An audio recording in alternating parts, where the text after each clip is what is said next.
Dalam sejarah, banyak motor yang diproduksi dari pabrikan yang terkenal dan menjadi legenda. Dengan segala macam kelebihan yang dimiliki, tentu saja membuat beberapa motor menjadi terkenal. Kalau dari Honda ada Goldwing dan Fireblade. Kemudian kalau dari Yamaha ada YZF Series, dan kalau dari Suzuki ada GSX Series. Namun tidak semua GSX menjadi motor yang ikonik karena hanya akan ada satu GSX yang menjadi ikonik sepanjang masa, yaitu GSX R750.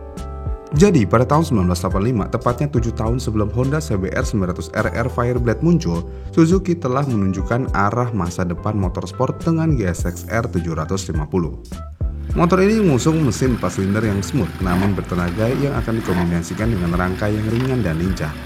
Dan meskipun popularitas motorsport 1000cc meningkat sejak awal tahun 90-an, namun GSX R750 tetap menjadi salah satu motor sport patokan dan satu-satunya kelas motor yang mempunyai sedikit saingan. Ditambah motor kelas ini biasanya terbuat tanpa campur tangan elektronik yang berlebihan. Dengan demikian, maka GSX R750 menjadi salah satu motor murni yang sangat reliable dengan menawarkan pengalaman berkendara yang sedikit berbeda daripada motor lain.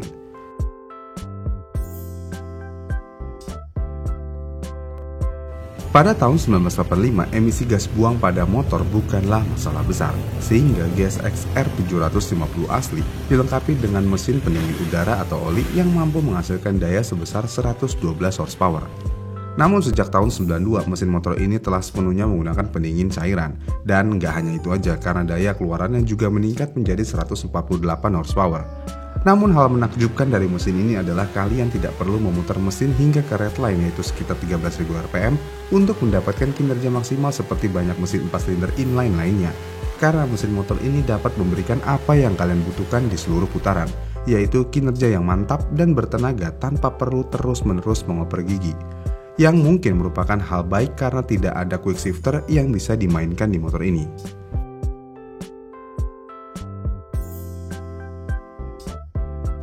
Mungkin beberapa orang bersikeras bahwa ini adalah yang terbaik karena dianggap sebagai motor replika balap pertama dan ini adalah versi jalan raya yang legal.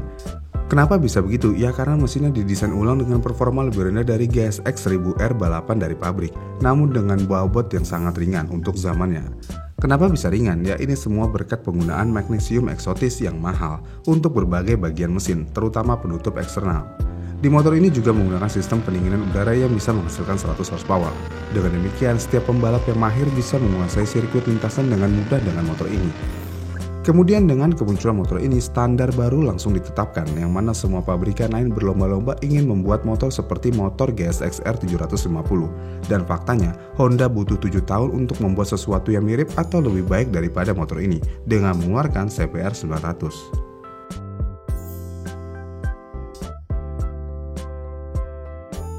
Alasan utama membeli motor sport adalah karena motor ini dapat memotong sudut tikungan seolah-olah sudut tersebut tidak ada, alias bisa ngebut di tikungan tanpa takut low side ataupun high side. Ya walaupun resiko tersebut tetap ada, namun yang namanya motor sport semua memang dirancang untuk itu. Tapi tidak semua motor sport bisa melakukan hal ini, karena hanya motor sport yang memiliki handling yang istimewa yang dapat melakukan hal ini. Dan salah satunya Suzuki GSX 750 ini.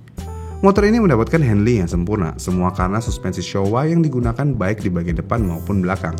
Dan ini menunjukkan bahwa motor ini dituning dan didesain dengan baik, karena tanpa perlu mentuning ulang di spesialis suspensi dan rangka untuk mengaturnya sesuai preferensi pribadi, motor ini sudah memiliki handling yang luar biasa hebat.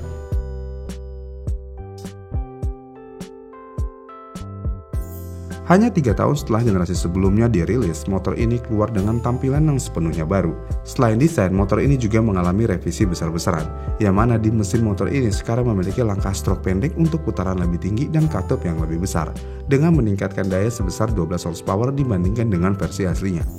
Kemudian karena mesinnya mengalami upgrade, maka rangka dan suspensi juga mendapatkan sentuhan perbaikan, dan velg pun turun 1 inci menjadi 17 inci. Dengan desain yang berubah secara signifikan, motor ini seakan-akan kehilangan lekukan tajamnya dan menjadi lebih membulat.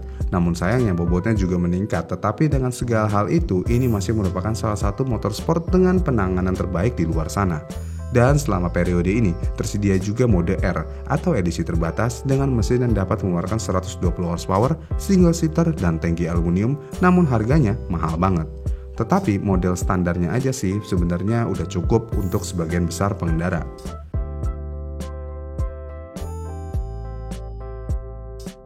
Setiap elemen dari GSX-R 750 telah disempurnakan selama bertahun-tahun hingga mencapai tingkat mendekati kesempurnaan. Bahkan dari hal terkecil aja semua diperhatikan oleh Suzuki, yang mana itu adalah rem.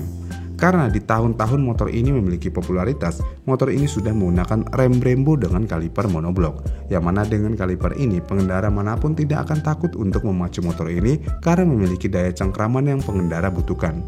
Walaupun memang motor ini belum memiliki ABS pada tahun tersebut, namun semua yang sudah nempel di motor ini sudah lebih dari cukup.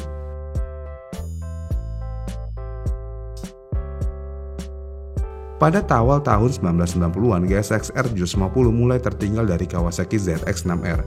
Jadi insinyur Suzuki harus beraksi.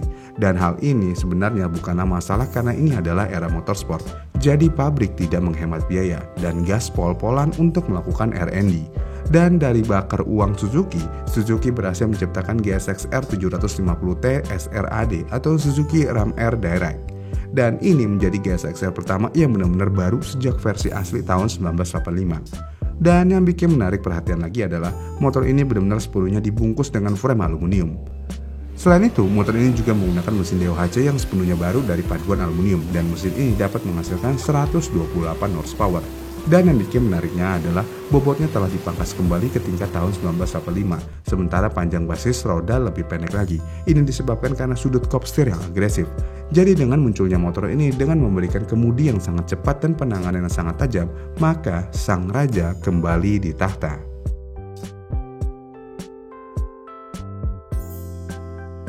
Ini adalah salah satu motor analog terakhir yang bisa kalian beli di segala kategori. Tidak ada ABS, tidak ada kontrol traksi, tidak ada slide control, tidak ada quick shifter, tidak ada kontrol roda atas atau launch control, tidak ada kontrol kecepatan atau pemanas apapun. Intinya di motor ini benar-benar konvensional banget. Namun dengan demikian, motor ini hanya berfokus pada tenaga aja.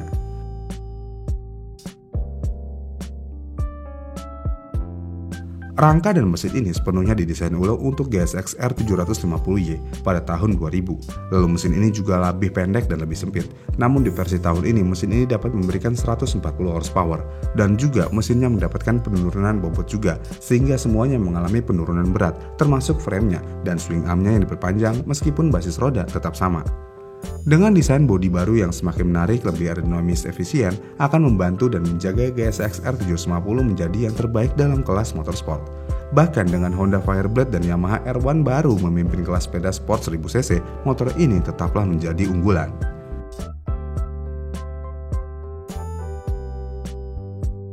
Pada suatu saat kelas motor 750cc sangat bersaing, namun saat ini kapasitas mesin tersebut hampir dilupakan. Bahkan kelas 600cc hampir kehilangan perannya juga untuk saat ini. Tetapi bukan berarti GSX 750R tidak memiliki pesaingnya sendiri. Jadi jika kalian bersedia berpikir agak literal nih. Jadi Honda CBR 600RR mulai menua seperti Suzuki dan Kawasaki ZX-6R pun juga berada di dalam posisi yang serupa. Dan R7 terbaru dari Yamaha dengan mesin twinnya tidak bisa bersaing dengan Suzuki dalam hal kinerja. Maka dengan demikian, motor ini tetaplah akan menjadi legenda sampai kapanpun.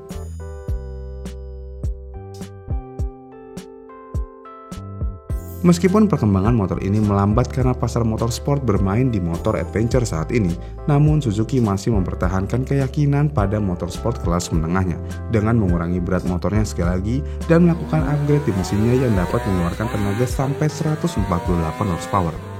Dan dari semua yang ada, yang paling spesial dari motor ini tentu saja adalah rangkanya.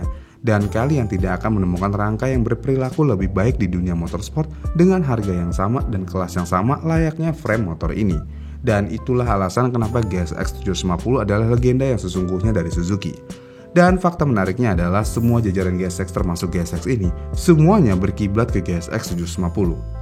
Bagaimana nih menurut kalian? Jika kalian punya pendapat lain, kalian bisa komen di kolom komentar di bawah ya. Dan jika kalian suka dengan video ini, kalian bisa like dan subscribe channel ini. Dan sampai jumpa di video selanjutnya.